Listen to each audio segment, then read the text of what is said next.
Bonjour à tous et merci de me suivre comme chaque semaine sur la chaîne agricole dans les travaux de l'exploitation. Aujourd'hui on est dimanche, on en profite pour faire un tour de plaine. Je vais vous montrer les cultures de maïs, ensuite de colza, de blé et puis d'orge. Là donc on est dans la parcelle de maïs qu'on a semé il y a une bonne quinzaine de jours. Et là je viens contrôler que les grains sont tous germés et qui ne sont pas dévorés par les lapins et par les volatiles, par les pigeons. Là dans ce maïs, dans une terre argilo-calcaire, écoutez, il est plutôt bien sorti de terre. Voilà, il est déjà à 3 feuilles, 3 belles feuilles, il est bien implanté. Après, il y a des endroits où il va être un petit peu mangé. Et quand le lapin trouve le rang, il est content. Il fait tous les pieds un à un. Voilà. Là, il manque le reste de la plante. Il manque le reste de la feuille. C'est sectionné. Ici, on peut toutes les faire. Voilà. Et puis, je crois même que c'est pas un lapin, c'est un lièvre. Il y a des belles crottes ici. Belle crotte de lièvre. Voilà. Ce que je regarde aussi, c'est qu'il y a eu une croûte de battance qui s'est formée après une grosse pluie juste après le semis. Vous voyez que là, il y a de la terre très très dure. Et j'ai découvert un grain là qui a du mal à sortir. Il fait des zigzags. Celui-là, il va sans doute pas sortir de terre. Et on a ça sur quelques zones de la parcelle. Cependant, on voit que certains arrivent à passer à travers et à percer la croûte, mais c'est très difficile. Vous voyez, si on regarde bien, donc là il y en a un, là normalement il y en a un, et on voit que la terre est craquelée. Et il va chercher à sortir par ici, mais ils ont beaucoup de mal. Donc on voit qu'il est là. Je pense qu'il va sortir d'ici 1 ou 2 jours, mais ça va être très très difficile. Là, celui-là, il n'hésite pas à pousser la terre. C'est bon, il est sauvé. Autre culture, on est dans le colza. Il a atteint donc la floraison est passée plutôt. Là, il est dans la formation des siliques, c'est-à-dire les gousses dans lesquelles seront stockées les graines. Et sur les passages de pulvérisateur, on a encore des fleurs. Et on s'aperçoit qu'on a encore beaucoup d'abeilles qui viennent profiter des dernières fleurs. On voit c'est une.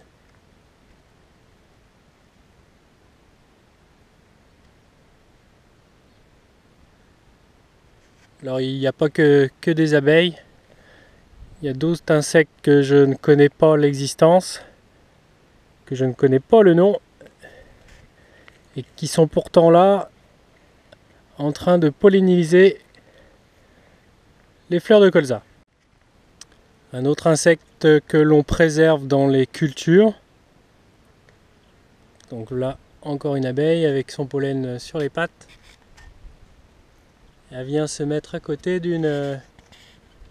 d'un genre de coccinelle. Au-dessus l'abeille et la coccinelle en dessous. Alors la coccinelle, on essaye de la préserver un maximum, car elle va être très très gourmande en pucerons qui sont assez néfastes pour le colza. Donc ça fait partie des auxiliaires qu'on va tenter de conserver pour la préservation de la culture. C'est le stade de remplissage des siliques et de formation des gousses. Stade bosselé aussi, on peut dire. Je vais vous faire voir l'intérieur des gousses. Donc là on est au stade G4, c'est-à-dire silique bosselé. Le prochain stade c'est le stade G8, où les petites graines que l'on voit ici, qui sont de couleur verte, et passeront à un stade de coloration des graines. Ce sera le stade G8.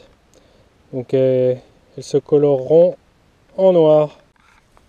Bon, là on est dans une parcelle de blé. Blé de variété Oré-Grain. Dans des terres argilo-calcaires toujours. Bon, là rien de particulier. La plante est saine. Elle est en cours de floraison. Il y a une partie des étamines qui sortent. Vous voyez, comme sur ce pied. Ça va être les petites particules blanches qui sont autour de l'épi qui vont tomber. Et ça participe à polliniser les épis. Après, on regarde les feuilles, les dernières feuilles.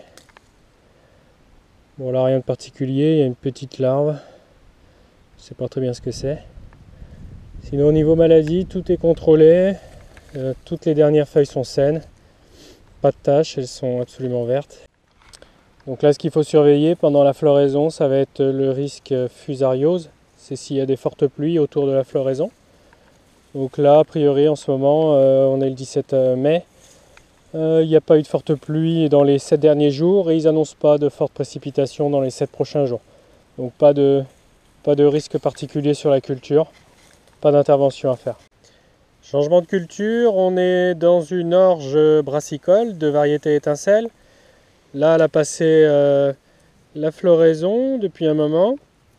Elle est dans le stade de remplissage des grains. Normalement, ils sont de texture, à l'intérieur, c'est surtout quasiment de l'eau hein, qui est dedans. C'est donc la phase laiteux. Ensuite, on passera en stade pâteux. Là, on peut dire que c'est même en stade pâteux déjà. Vous voyez la substance là. Donc elle est partie dans le remplissage et c'est en train de durcir à l'intérieur. Ouais. Il y a déjà de l'amidon à l'intérieur. Donc c'est la culture que l'on récoltera en premier parmi le blé, le colza, le maïs.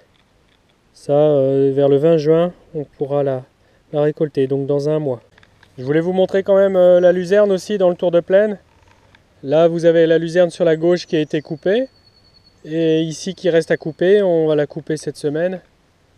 Et je vous avais dit qu'on avait choisi de la laisser au sol, mais il y a tellement de masse, il y a tellement de matière que ça ferait pourrir la plantation et ça empêcherait à la plante de repartir.